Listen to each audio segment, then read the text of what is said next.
जुलाई 2, 1951 सुबह के कुछ 8 बज रहे थे जब सेंट पीटर्सबर्ग में रह रही मैरी रीजर की लैंडलेडी उनके दरवाजे पर पहुंची।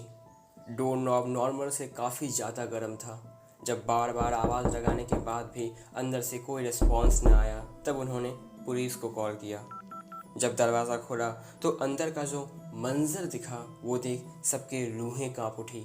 अंदर चेयर पर मौजूद मैरी रीजर का डेड बॉडी था जो पूरी तरह से राख बन चुकी थी। जो बचा था वो था सिर्फ उनके घुटने का नीचे का थोड़ा सा पार्ट जो बिल्कुल इंटैक्ट था। अभी जो मैंने आपको बताया वो था the mysterious spontaneous human combustion का एक प्रोपोज्ड केस जो सेंट पीटर्सबर्ग फ्लोरिडा में हुई। पर ये स्पॉन्टेनियस ह्यूमन कंबशन क्या है और आखिर मैरी रीजर के डेथ से इसका कनेक्शन क्या है, आइए जानते हैं।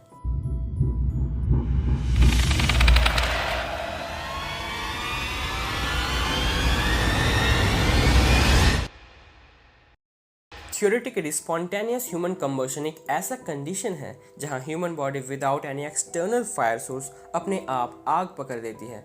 मैं फिर से कह रहा हूँ, एक कंडीशन जहां human body without any external fire source अपने आप आग में जलना शुरू कर देती है, मानो वो आग उनके बॉडी के अंदर से इग्नाइट हुई हो।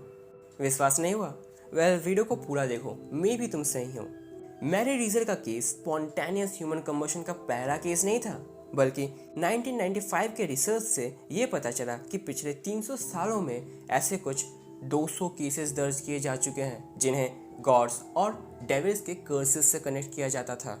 पर साइंटिस्ट को ये बिल्कुल मंजूर ना था और समय के साथ स्पॉन्टेनियस ह्यूमन कंबशन की मिस्ट्रीज और भी ज़्यादा गहरी होती जा रही थी। स्पॉन्टेनियस ह्यूमन कंबशन को जो दो चीज़ सबसे ज़्यादा रहस्यमय बनाती थी वो ये थी कि जब किसी को आग लगती है तो वो स्ट्रगल करता है, आसपास भागता है, चीखता चिल्लाता है। बट स्पॉन्टेनियस ह्यूमन कंबशन के केसेस में विक्टिम के द्वारा ऐसा कुछ किए जाने का एविडेंस ही नहीं मिलता, मानो वो वहाँ चुपचाप बैठे आग में जला हो। दूसरा कि जनरली इस केस में आग सिर्फ विक्टिम को ही राख बनाती थी, जबकि विक्टिम के आसपास मौजूद फर्नीचर और सामान ऑलमोस्ट इंटैक्ट ही रहते, या यूँ कहूँ उनमें ना के बराबर डैमेज पहुँचती, जो पॉसिबल बिल्कुल नहीं लगता।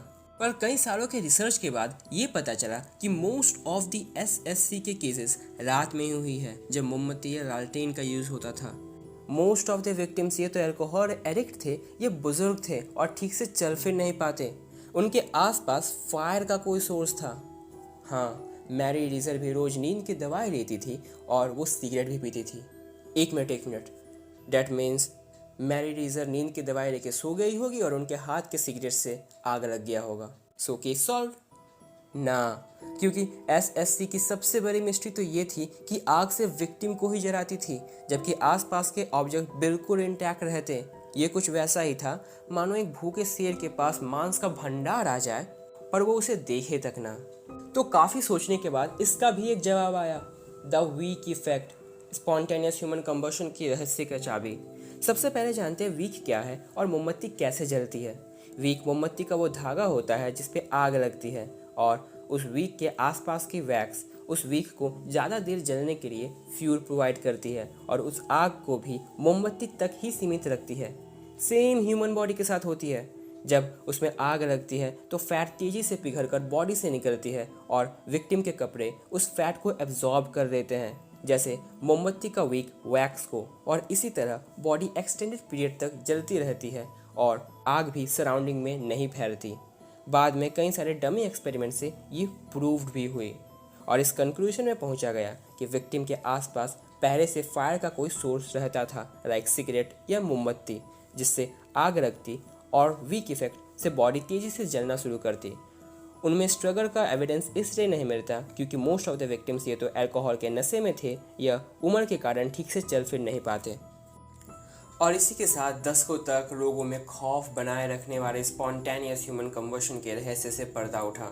स्पॉन्टेनियस ह्यूमन कंबशन का आखिरी केस 2010 में आयरलैंड में दर्ज किया गया था।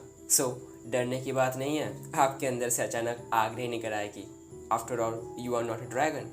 तो इसी के साथ मैं भी अपना वीडियो यहीं समाप्त करना चाहूँगा। वीडियो कैसी लगी नीचे कमेंट कर जरूर बताएं। मिलते हैं किसी नेक्स्ट वीडियो में। Till then, sayonara.